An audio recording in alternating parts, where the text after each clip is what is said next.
What's going on, everybody? It's your boy Long Island Fish Guy here. We're opening up with some action with my fire mouth and chasing around that Geo. But I wanted to shoot a video. I wanted to step away from the 29-gallon tank, currently holding some of my fish that I received from Florida, and show you, the 125 again. Since my last video, which I believe was the 3-tank trifecta video, there has been some changes to this tank in regards to its aquascape.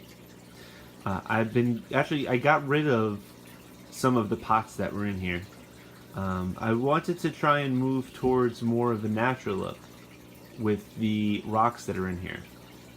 Now, the way that I treated these rocks to get them ready for this tank might not necessarily be looked at as the quote-unquote right way to do it. The same person who sent me the Florida fish actually told me to treat the rocks the same way. Now, you can treat these rocks and spray them with hydrogen peroxide, treat them with bleach, and that's somewhat of a long process. I also don't think it's that necessary.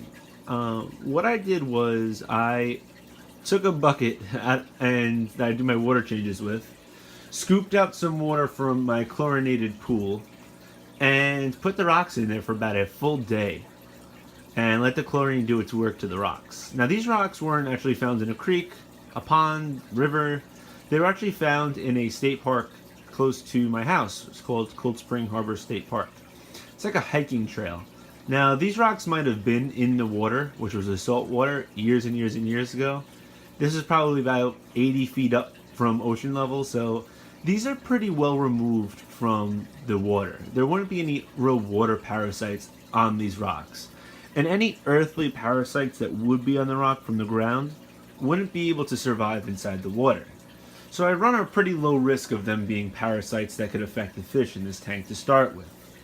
Now, what I did was I put them, like I said before, I put the rocks inside the bucket, let it sit for a day, took the rocks out. It's the middle of summer here in New York.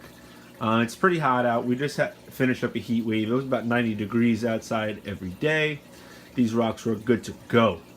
So, I escaped the tank, took the pots out, and here we are today. Still have the fake plants in there, and I don't think I'll ever remove them from the tank, just because when you have cichlid tank, you kind of can't really have live plants because they'll destroy the place.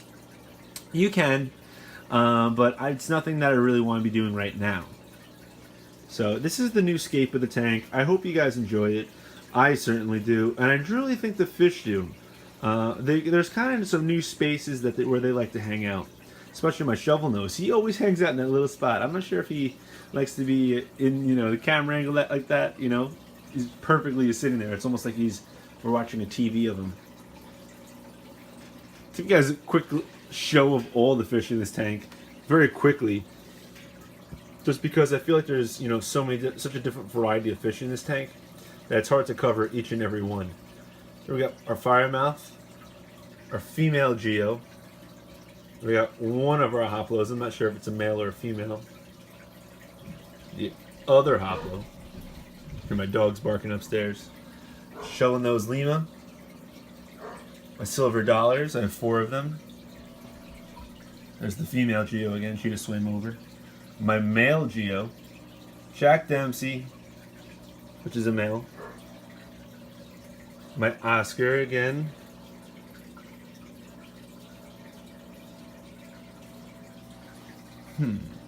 There's my pike. There he is, sticking his head out. He's a belly crawler pike. One of my subscribers actually said to me once, I think something's wrong with your pike. He's not really leaving the ground. He might be really stressed. Nope, he's a belly crawler. That's his bread and butter. He doesn't really leave the ground. I probably haven't ever seen him swim above where the Geos are right now, other than when I first put him in the tank. He really does enjoy just staying close to the bottom. I'm not sure why. I'm also not ever sure, if belly crawler pikes could ever swim normally, like how other fish do. And I also have my Royal Pleco, which I was just looking for, which is why I was staying kind of quiet. There he is. It's kind of hard to see him. Let's see if we can maybe get him from another angle. Come on, Fireman. Don't be sealing up the camera angles. Well, you can't see him, but I have a nice little royal pleco in there. I'm actually getting kind of worried that my Oscar might eat him because he's actually getting kind of small looking comparative to the other fish, because royal plecos are very small and slow growers. But that's it for this video. Like I said, just wanted to step away from the 29 gallon. I've had some pretty quote-unquote depressing news with that tank, so I wanted to give you guys a nice update, especially on this 125. So if you're not already subscribed, be sure to subscribe. Check out the other videos we have in the channel here. There's always something going on down here, and it's always something to follow. So, like I said, be sure to subscribe.